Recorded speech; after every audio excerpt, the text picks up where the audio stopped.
When we talk about iconic Led Zeppelin introductions, there's only one song that really needs to be in that discussion. I am, of course, kidding, and in fact, the introduction that always comes to my mind when I think about Led Zeppelin is their iconic slow blues song, Since I've Been Loving You.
There is so much that we can take from this song. Just a stunning piece of music, amazing lead playing, a really interesting chord progression underneath. Here are kind of the key takeaways from the song from my point of view and why it should be on your list. Maybe not all of it because the main solo is spicy as hell, but why big parts of that song should be on your list for learning and what we can take away from it as players. Let's roll. The first big takeaway from this song is the minor chord progression and this more complex kind of harmonic piece. What is underlying the track to begin with is a very simple kind of minor blues. From the 1 chord, the C minor, to then the 4 chord, F minor, and it moves between those for the first 8 bars in a kind of pretty standard bluesy way. 1 chord, quick change to the 4 chord, back to the 1 chord for 2 bars, then to the 4 chord for 2 bars, back to the 1 chord, 2 bars. But then in the turnaround, everything just goes totally haywire, but in a cool way. We go to the 5 chord, the G minor, then work up to the major 6, the A flat major, down to the F minor, and then have this kind of very quick little section with a lot of chord changes where we go C minor, G7, E flat 7, D7, D major 7, and then back to the C minor, okay? A lot to take in, and this is kind of outlined in the full lesson with the supporting text. But basically, if we just pull out the old trusty happy bluesman whiteboard for a second, then what you'll find is what we got here. So kind of pretty standard blues following this little section in the beginning. And then here it all changes. G minor, then an A flat to F minor shift within 1 bar.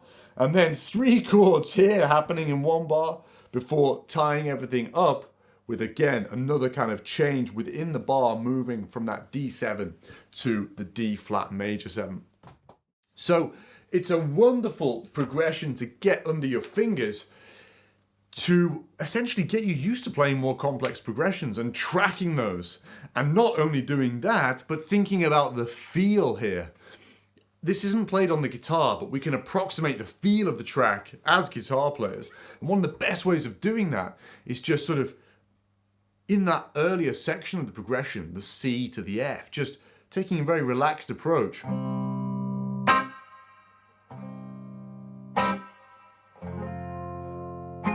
Sitting back on the chord progression, letting things breathe a little bit more, being quite quiet with the dynamics, and just sort of letting that lilting 12/8 feel just kind of pass over us. Then when we get to that G minor, and this is like where all the power of the track comes from, we can actually build up a bit, bring some spice in our dynamics, and also think about tracking that 1 and a 2 and a 3 and a more closely in the rhythm part with some kind of classic rock, classic blues rock downstroke. So 2 and a 3 and a 4 and a 1 and a 2. And it's just, again, this awesome way of bringing more nuance into your rhythm playing, you know? Rhythm is so important, and the way that we articulate these chords is so important as well. And this kind of chord progression going from chill and relaxed to then boom, really kind of heavy is a great way of having a sort of a very clear structure of doing that, starting slow, quiet, and then building up from there. The second big thing that this track can teach us, and I've touched on it already, is the dynamics, and not just in the rhythm playing, which is a big important thing, but in the lead playing. You listen to Page's kind of playing in that opening section.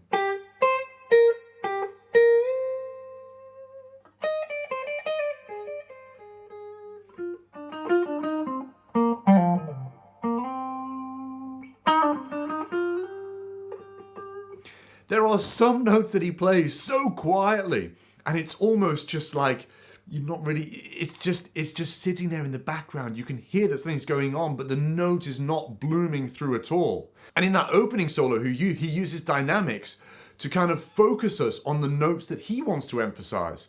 You know, the ones that are played more loudly are the ones that come through in the mix, and that is where he is sort of directing our attention. And those other notes where he really backs off are just kind of part of this broader bit of beautiful playing, but they're obviously not where he's kind of really emphasizing in his licks. It's a very clever, very nuanced style of playing, and it's one that we can take and apply just in all of our blues playing. If you're just playing a classic standard pentatonic lick, if you play everything with the same volume, yeah, okay, it's probably fine, but if you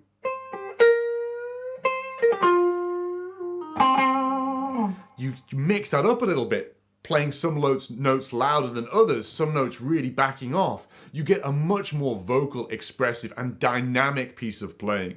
So think about when you're jamming over this track, when you're jamming over a slow blues, think about playing across this spectrum and really try and be extreme. Play as loud as you can, and then really back off.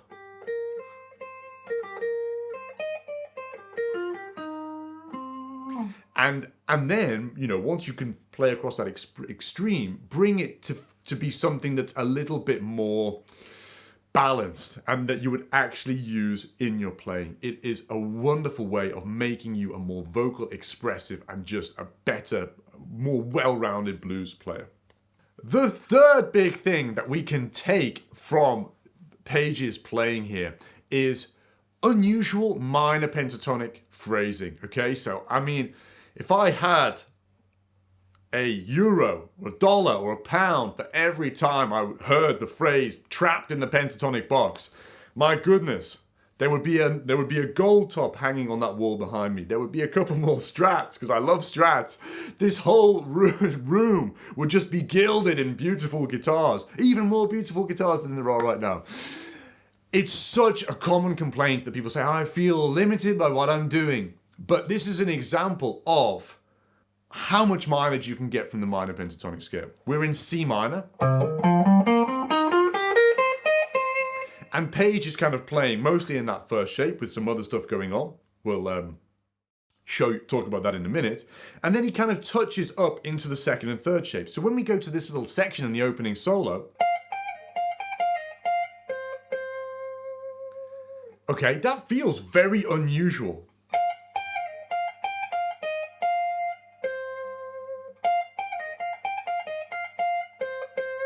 It's a bit of an awkward stretch. The phrasing feels slightly odd. It's just like not classic minor pentatonic vocabulary, but that's exactly what it is. All Page is doing is playing a little idea out of that second box and connecting it with the top notes of the third box.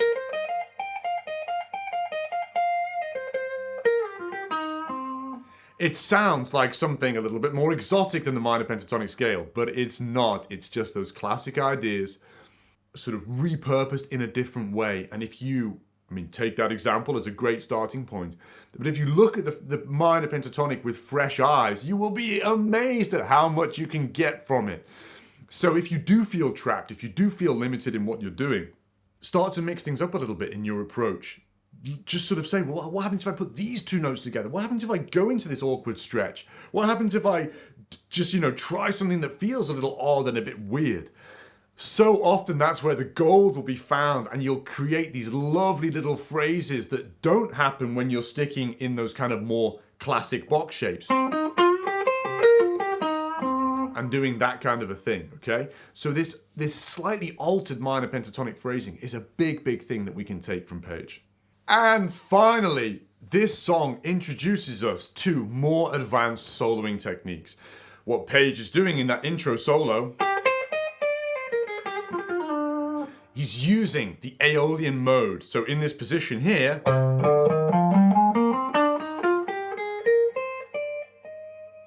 this kind of full 7-note scale that moves beyond the minor pentatonic scale. 5 of the notes are the same, but 2 are not. The major second and the flat sixth. And those are 2 of the notes that will bring a strong flavor into the playing that moves beyond kind of standard blues.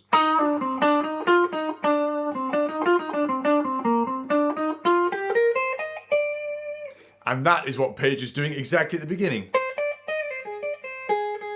He's locking in on those 2 notes, and that's why the solo sounds bluesy, but it moves beyond that standard blues sound that we know and love. It's really beautiful.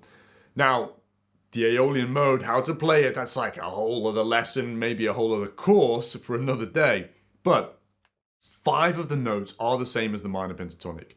So and you can find the diagrams for this in the full lesson, but basically you can start with that minor pentatonic framework that you're already in, and then just dip out and grab one of those 2 notes to add a bit of extra flavor in. So, classic minor pentatonic idea.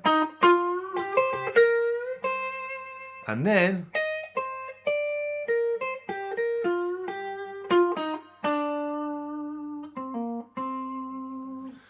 just the addition of those 2 notes totally changes what's going on, okay? Again, this is an in-depth topic. If you guys would like to learn more about it, just let me know. But it's a great starting point. Start in that first shape, try and bring those 2 flavors in and see how it alters your approach and your phrasing. And the sort of second and related point here is that one of those notes, the flat 6, is going to create a pretty harsh clash over our 1 chord, over our C minor chord. It's going to sound like this. Okay, so we probably want to avoid that over the 1 chord. And this gets us into the other advanced topic of the piece, which is playing the changes. Because if you play that note over the F minor chord, it's the minor third of that F minor. So if you lock onto that, as Page does,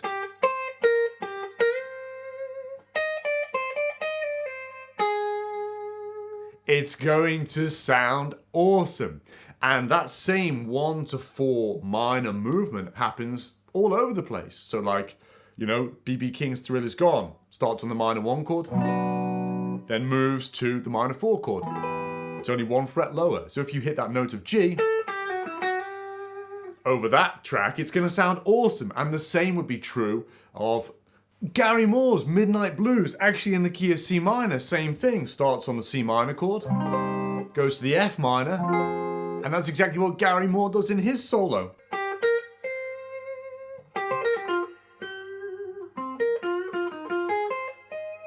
Walking up that triad over the 4 chord.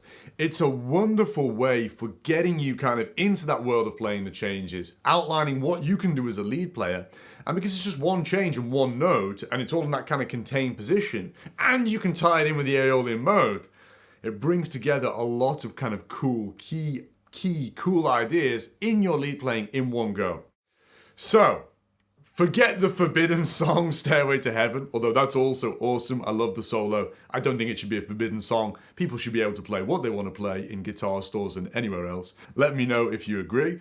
But this, as a blues player, there is so much that we can take from Since I've Been Loving You. Give it a go, guys. Follow these steps. Try and put it all together, going from the rhythm to the lead to the rhythm, thinking about dynamics, bringing your pentatonics to life, and dipping out into some of those more sort of complex ideas if you feel happy to do so.